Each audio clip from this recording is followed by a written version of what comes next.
উত্তরপ্রদেশের সম্ভল জেলার একটা সরকারি প্রাথমিক স্কুলকে কেন্দ্র করে সাম্প্রতিক যে বিতর্ক তৈরি হয়েছে তা নতুন করে দেশের শিক্ষা ব্যবস্থার ধর্ম, রাজনীতি ও প্রশাসনিক নিরপেক্ষতা নিয়ে তীব্র প্রশ্ন তুলে দিয়েছে। এটা শ্রেণীকক্ষে দরজার ওপরে কোরআনের একটা আয়াতের ফ্রেম ঝোলানো ছিল। এই অভিযোগকে কেন্দ্র করেই শুরু হয় উত্তেজনা। শেষ পর্যন্ত ওই স্কুলের মুসলিম সহকারী শিক্ষক মোহাম্মদ নাজিম এবং স্কুলের প্রধান শিক্ষিকা পুষ্পা জাটককে সাময়িকভাবে বরখাস্ত করার সিদ্ধান্ত নেয় প্রশাসন। কিন্তু এই সিদ্ধান্ত ঘিরে এখন জোর বিতর্ক। ঘটনাটা ঘটেছে যোগীরাজ্য উত্তরপ্রদেশের সম্ভল জেলার নাগলা পূর্বা গ্রামের একটা সরকারি প্রাথমিক স্কুলে। স্থানীয় সূত্রে জানা যায়, স্কুলের একটা শ্রেণীকক্ষের গেটের ওপরের অংশে বহুদিন ধরে একটা ফ্রেম ঝোলানো ছিল, যেখানে কোরআনের একটা আয়াত লেখা ছিল বলে অভিযোগ ওঠে।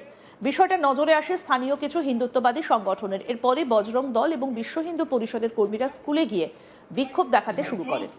বিক্ষোভকারীদের দাবি ছিল সরকারি শিক্ষা প্রতিষ্ঠানে কোনো ধর্মীয় চিহ্ন বা ধর্মীয় বার্তা থাকা সম্পূর্ণ বেআইনি। তাদের অভিযোগ, এই স্কুলে ইসলামী প্রভাব বিস্তার করার চেষ্টা করা হচ্ছে এবং মুসলিম শিক্ষক মোহাম্মদ নাজিম নাকি ছাত্রছাত্রীদের ধর্মীয় শিক্ষা দিচ্ছেন। যদিও এই অভিযোগকে স্পষ্ট ভাষায় অস্বীকার করেছেন শিক্ষক নাজিম নিজে, স্কুল কর্তৃপক্ষ এবং স্থানীয় বহু অভিভাবক। इस गांव में शरिया कानून लागू हो चुका है और इतना ही बहुत ही गलत बात है। ये बच्चों को मुझे लगता है हिजाब भी बांधना सिखाया जा रहा है। आप देख सकते हैं, दिखाइए इधर दिखाइए।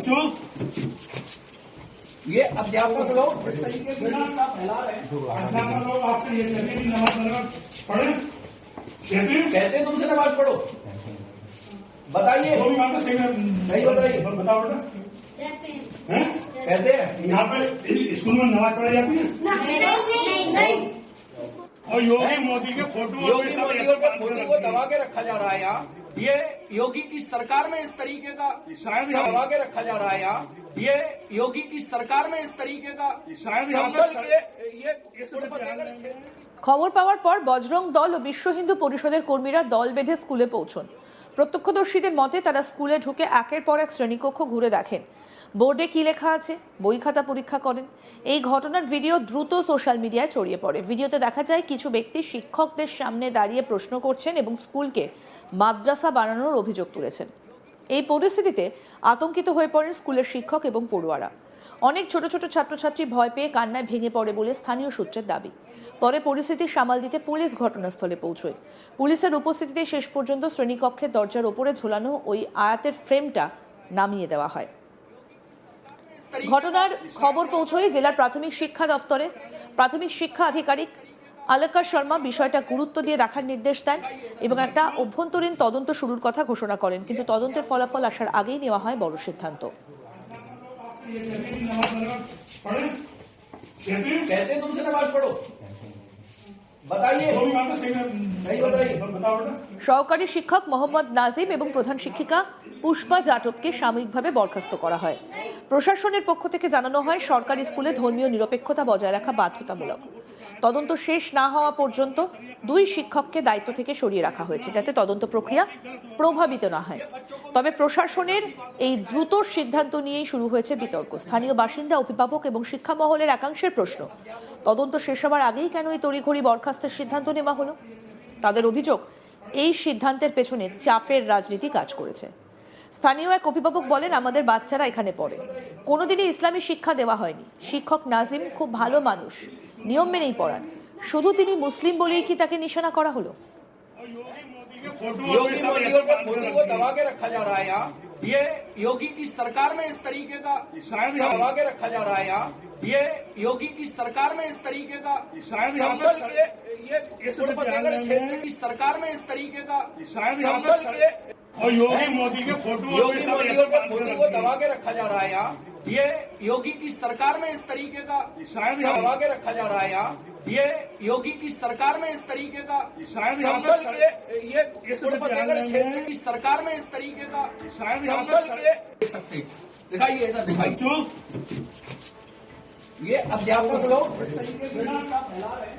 अध्यापक लोग आपसे ये कहते हैं कि नमाज पढ़े। আরও এক স্থানীয় বাসিন্দার বক্তব্য, যদি সরকারি স্কুলে ধর্মীয় চিহ্ন রাখা বেআইনি হয় তাহলে তদন্ত করে দেখা হোক কে ঝুলিয়েছে, কেন ঝুলিয়েছে, কিন্তু ধর্মের ভিত্তিতে কাউকে দোষী ধরে নেওয়া অন্যায়। বরখাস্ত হওয়া সহকারী শিক্ষক মোহাম্মদ নাজিম সংবাদ মাধ্যমে বলেন, তিনি সম্পূর্ণ নির্দোষ। তার দাবি ওই আয়াতের ফ্রেমটা তিনি ঝোলাননি এবং বহুদিন আগে সেটা সেখানে ছিল।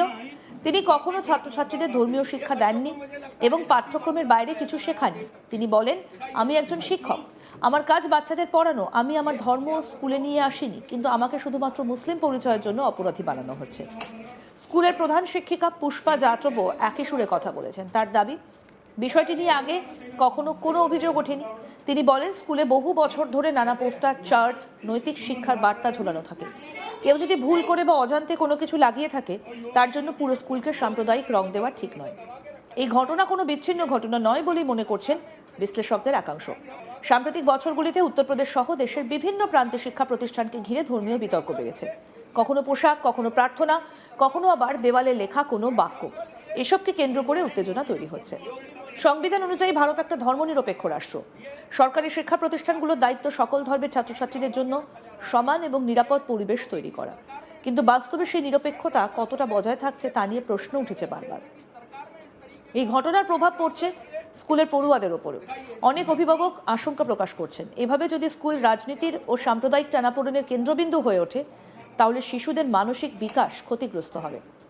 এক শিক্ষাবিদ বলেন, শিক্ষা প্রতিষ্ঠান হওয়া উচিত সব থেকে নিরাপদ জায়গা, যেখানে ধর্ম, জাতি বা রাজনীতির কোনো জায়গা নেই। কিন্তু যখন শিক্ষককে ধর্মের কারণে অভিযুক্ত করা হয়, তখন তার প্রভাব পড়ুয়াদের মনে গভীর ছাপ ফেলে। বর্তমানে গোটা বিষয়টা তদন্তাধীন। প্রশাসনের তরফে জানানো হয়েছে, তদন্তে যদি প্রমাণ হয় যে ইচ্ছাকৃতভাবে সরকারি নিয়ম ভেঙে ধর্মীয় প্রতীক ব্যবহার করা হয়েছে, তবে উপযুক্ত ব্যবস্থা নেওয়া হবে। আবার যদি অভিযোগ ভিত্তিহীন প্রমাণ হয়, তাহলে শিক্ষকদের পুনর্বহাল করার কথাও ভাবা হবে। তবে কতদিন পর্যন্ত, প্রশ্ন থেকেই যাচ্ছে। এই ঘটনায় প্রশাসন কি সত্যিই নিরপেক্ষ ছিল, নাকি চাপের মুখে দ্রুত সিদ্ধান্ত নিতে বাধ্য হয়েছে? সম্বলের এই ঘটনা আবার চোখে আঙুল দিয়ে দেখিয়ে দিল শিক্ষা এবং ধর্মের সীমারেখা কতটা স্পর্শকাতর। একটা আয়াতের ফ্রেম থেকে শুরু করে আজ তা পৌঁছেছে শিক্ষক বরখাস্ত, প্রশাসনিক সিদ্ধান্ত এবং সাম্প্রদায়িক রাজনীতির প্রশ্নে। তদন্তের ফল যাই হোক, এই ঘটনা সমাজের সামনে একটা বড় প্রশ্ন রেখে গেল।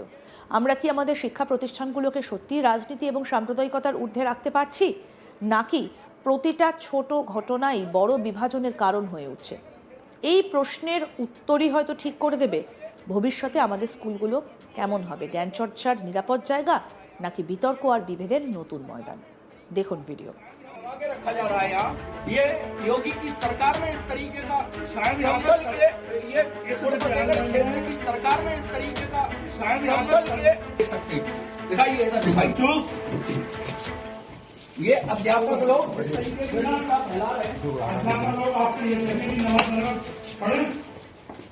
कहते तुमसे नमाज पढ़ो, बताइए। আরও আপডেট পেতে দেখতে থাকুন আজ তাক বাংলা, সাবস্ক্রাইব করুন।